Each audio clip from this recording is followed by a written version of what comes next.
Hello everybody. Very sorry not to be seeing you in the studio right now, but hopefully everything will get back to normal soon.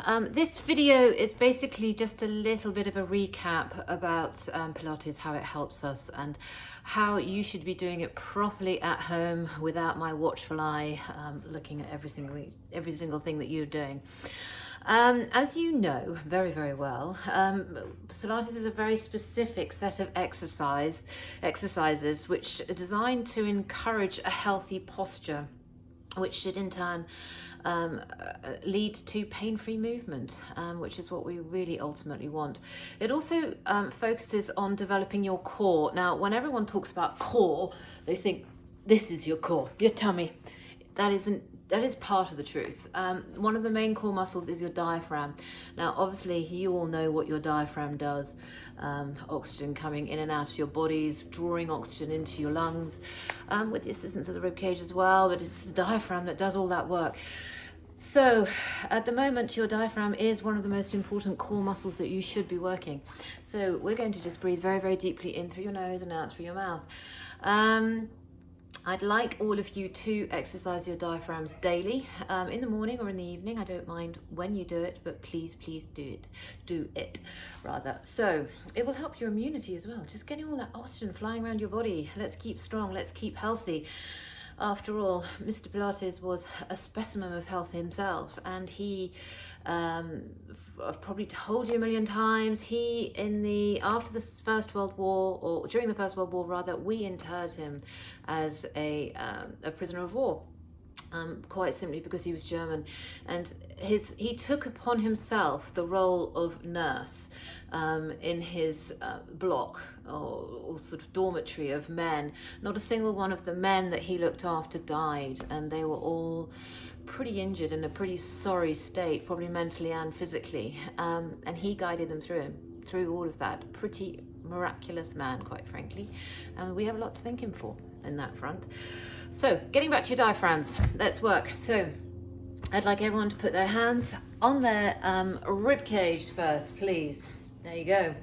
And just breathe normally. Most people will breathe sort of quite shallowly up here, in the chest up here, or into the tummy. I want you to breathe into your rib cage. So, breathe very, very deeply in through your nose and out through your mouth.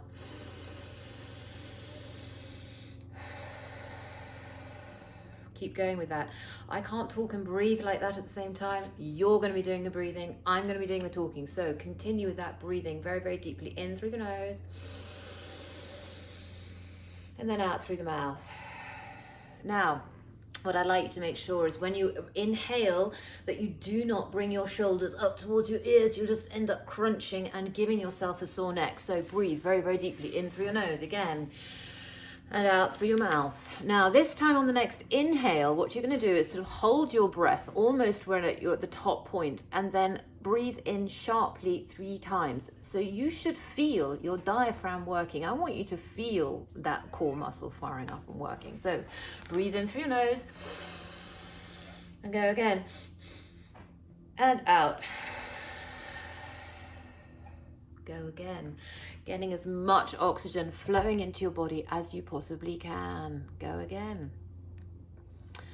There we go. So I want you to try and encourage everybody in your household to breathe. It helps your brain, getting oxygen flowing into the brain cells will help calm you down. Sorry, I'm just leaning into the camera there because I wanted to grab this, because I'm going to be moving onto the next bit after the breathing, which is your posture. So, healthy posture.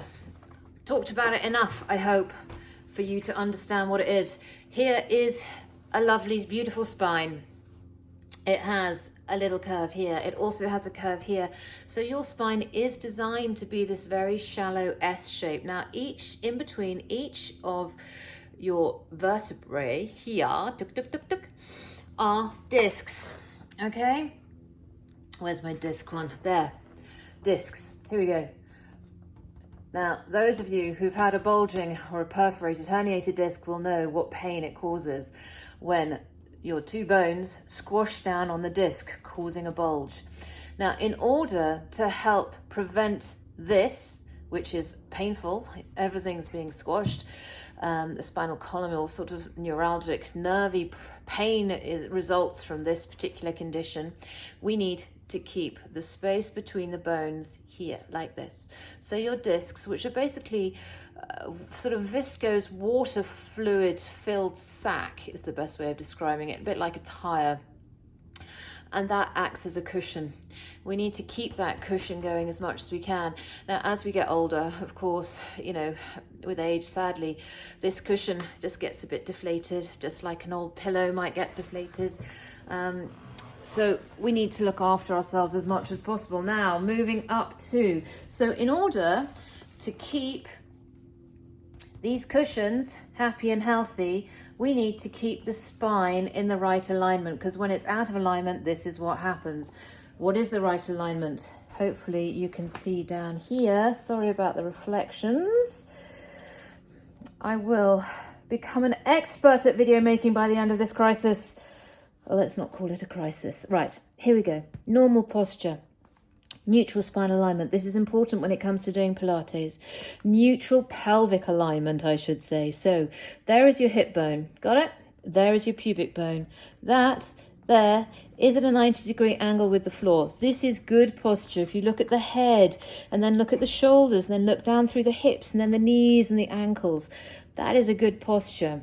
What we tend to do in today's society is end up tilting our tailbones out. Us ladies are particularly bad at that.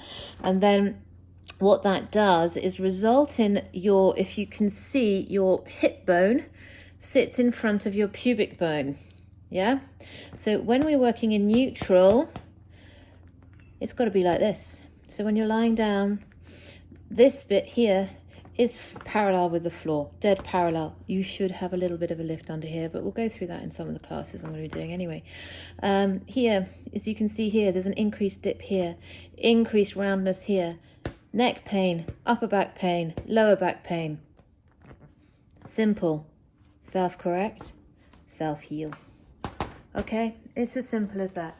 Now, that was a very, very recap on your back. The next bit I'd like to talk about when you're doing all the exercises at home is your neck and your upper body. A lot of people, when they are doing exercises, will automatically sort of brace through their shoulders. They'll pull their shoulders forwards. That will put an increased strain into the neck muscles.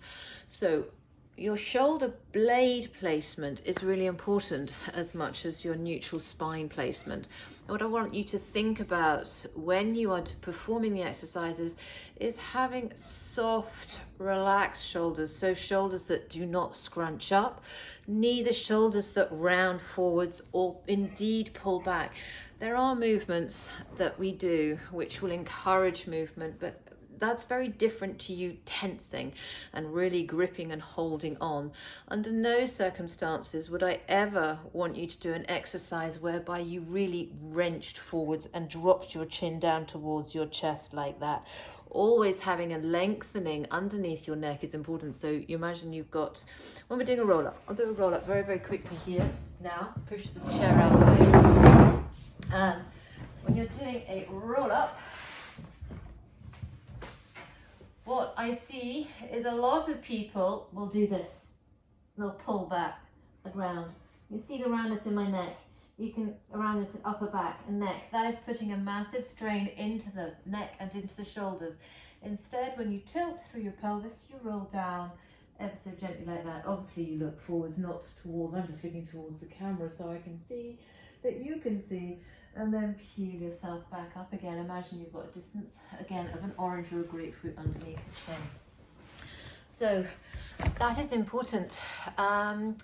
What else can I tell you? What else would you like to know? I'll think of more and I will tell you in a later little post. But I think that's it for now because you guys need to get moving. So what I have done is I've done 4 videos. One is a seated Pilates exercise class. So for those of you who have elderly relatives who are stuck at home, bored out of their brains, cannot imagine, my parents are literally going insane already and it's only, day 4? And they seem to think it's okay to pop down to the shops when actually it's not. But anyway, so this is designed for people who are pretty much chair bound. So there's one for those. So do share it with them if you can or want to. Another one is just a gentle Pilates. So if you come to my Thursday 10:15, 11:30, 20 past 11 class, that's the one that you should be looking at. And then there are two other classes. One is an intermediate level, and then one is a more advanced level where you are just pushing yourself that little bit harder. I would say don't do the advanced one unless you're feeling up to it. Most people should be looking at doing the intermediate class, but what I'm going to do is upload different videos throughout the coming weeks to hopefully keep it fresh, keep everything moving. I know that some of you have little bits of small equipment at home. These classes, apart from the one sitting in the chair where I just use some gentle weights, are designed for just using your body weight and gravity, so no equipment at all. But I will do some where I will use weights. If you don't have weights at home, you don't need to go and buy them. You could just use a couple of tins of baked beans if you've got any left or managed to get some from the supermarket before this mad panic rush happened. And a foam roller, obviously, a band, but those will be coming in future weeks and days, hopefully. It's taken me a lot longer to record all this than I thought it would. So get moving, get cracking, and hopefully I will be seeing you very, very soon back in here. In the meantime, don't hesitate to call. Give me a buzz if you've got any questions. We can FaceTime. If you want me to FaceTime a class, I'm very happy to do that in between me homeschooling my children and staying sane with my older children at home as well. All right, take care, everybody, and stay healthy. Bye.